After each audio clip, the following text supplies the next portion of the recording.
मेरा राउंड शुरू हुआ है और मैं देख पा रही हूँ कि यहाँ पे ये पूरा गोदाम जो है, ये पूरा गोदाम जो है पूरी तरीके से भरा पड़ा है, जिसमें कि इनकी लिस्ट के हिसाब से 458 ऑक्सीजन कॉन्सेंट्रेटर्स यहाँ पड़े हुए हैं, वेंटिलेटर पड़े हैं 146, 36,000 पीपी किट यहाँ पर पड़ी हुई है और भी बहुत सारे मल्टी पैरा मॉनिटर्स पड़े हैं। इसके अलावा बाईपैप मशीन्स पड़ी हैं, बहुत सारी चीजें, मास्क पड़े हुए हैं, मैट्रेसेस हैं, बेडिंग्स हैं, ये सारी की सारी कोविड के समय से लेके अब तक पड़ी हुई हैं चीजें।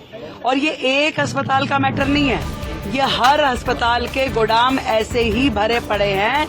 जो कल मैंने हाउस में बोला था, करोड़ों रुपए का मटेरियल यहाँ पे मिट्टी हो रहा है। आज यदि हम किसी एक्सपर्ट से इसे दिखाएं भी तो भी ये यूटिलाइज होने की स्थिति में नहीं है। ये केवल आपके गोदाम भरे हुए हैं आज की डेट में, जिसे आप इस्तेमाल नहीं कर सकते। कोविड से लेके अब तक आप मानिए कि 458 ऑक्सीजन कॉन्सेंट्रेटर्स एक अस्पताल में पड़े हैं। बाकी के अस्पतालों की क्या स्थिति है? और जो 7 बिल्डिंग जो उस समय कोविड के समय में बननी थी, जो आनंद फानंद में इन्होंने संजय गांधी में उन्होंने पार्किंग में ही बना दी बिल्डिंग। यहाँ पे इन्होंने पीछे के एरिया में, क्या एरिया वो स्पोर्ट्स ग्राउंड था, उसमें खड़ी कर दी बिल्डिंग, जिसमें किसी भी तरह की अस्पताल के लायक कोई फैसिलिटी नहीं करी गई। अनप्लान्ड तरीके से केवल एक कोटा केबिन जैसा स्ट्रक्चर खड़ा कर दिया गया, जिसपे करोड़ों रुपए की लागत से करोड़ों। कहाँ है हमारे हेल्थ सेक्रेटरी? हाँ जी, आइए। ये जो पीछे का कोटा केबिन बना, वो कितनी लागत का बना हुआ है? अभी तक कितनी लागत लगी है उसमें?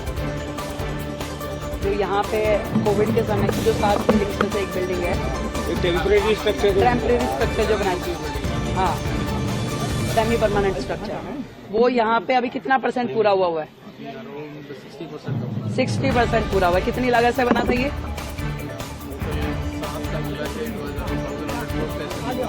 1,100 करोड़ का एस्टिमेट था, जो कि उस समय का शुरू हुआ 60% पे आज भी है। कोविड में बन नहीं पाई।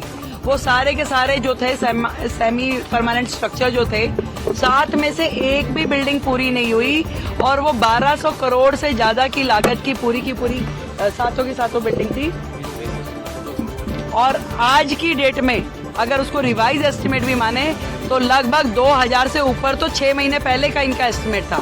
आज की डेट में अगर मैं समझूं, अगर हम उसके ऊपर 2,500 करोड़ भी खर्च कर दें तो वो बिल्डिंग हमारे लिए अनयूटिलाइज्ड है, क्योंकि उसमें अस्पताल में होने वाला जो इंफ्रास्ट्रक्चर है उसके पैरामीटर फॉलो ही नहीं किए गए। मैम, केवल इस हॉस्पिटल की बात है जिसमें आपने बताया कि 2,500 वो 7 बिल्डिंग जो उस समय सेमी परमानेंट स्ट्रक्चर बनाए गए थे, उसमें से एक बिल्डिंग दिया। यहाँ की बिल्डिंग की कॉस्टिंग कितनी है? कॉमन एस्टिमेट है। बहुत गड़बड़ियां हुई हैं, इस तरह के आरोप सामने आ रहे हैं कि जो कॉन्ट्रैक्चुअल स्टाफ की हायरिंग हुई है उसमें बहुत। अभी मैं यहाँ इस बिल्डिंग में आई हूँ तो लगातार वो जो कर्मचारी थे वो चिल्ला रहे थे कि हमारी 6 महीने से तनख्वाह नहीं मिली। इस तरह का माहौल है। और मैंने तो पहले ही कहा कि दिल्ली सरकार के अस्पताल और दिल्ली सरकार का स्वास्थ्य विभाग खुद बीमार है। अभी इस तरह के न जाने कितने ही मुद्दे अभी खोज के हमें निकालने होंगे। जो लोग चिल्ला रहे हैं कि 2,500 दीजिए, पहले वो ये देखें कि दिल्ली सरकार वो किस हालत में छोड़ के गए हैं। कितना करोड़ों रुपए का उन्होंने नुकसान दिल्ली की जनता का किया। आज इतना हजार सामान अस्पतालों में सड़ रहा है। ये एक अस्पताल की बात नहीं है, ये सारे अस्पतालों में इससे बड़ी सूचियां पड़ी। आपने खुद पूरे के पूरे उसकी गोदाम की हालत देखी, आप बिल्डिंग की हालत देखिए। कर्मचारियों को तनख्वाह नहीं है, अंदर इंफ्रास्ट्रक्चर नहीं है, चीजें नहीं है। इस बीमार हालत का जिम्मेदार कौन है भाई? आज हमें तो इस स्थिति में आप देखे जा रहे हो। हम इसके लिए प्रयास करेंगे चीजों को ठीक करने की। आपने पूरे के पूरे सिस्टम को डिफंक कर दिया। आज वो अस्पताल जिसमें हजारों मरीज रोजाना आते हैं, वो इलाज नहीं पा रहे। बेचारे डॉक्टर्स एम्बेरस है। मतलब यहाँ के एमडी साहब जो हैं, इनके पास 4 हॉस्पिटल का चार्ज है। क्या इतने बड़े 4 अस्पताल ये संभालने के लिए स्थिति में है? इतना ओवरबर्डन किया हुआ, एक अस्पताल आदमी संभालने में दिक्कत है। आज जो रिक्रूटमेंट होनी है, आज जो उन्होंने भर्ती करनी थी डॉक्टर्स की, एमडीज की, वो सब नहीं किया, उस सबको गड्ढे में डाल दिया।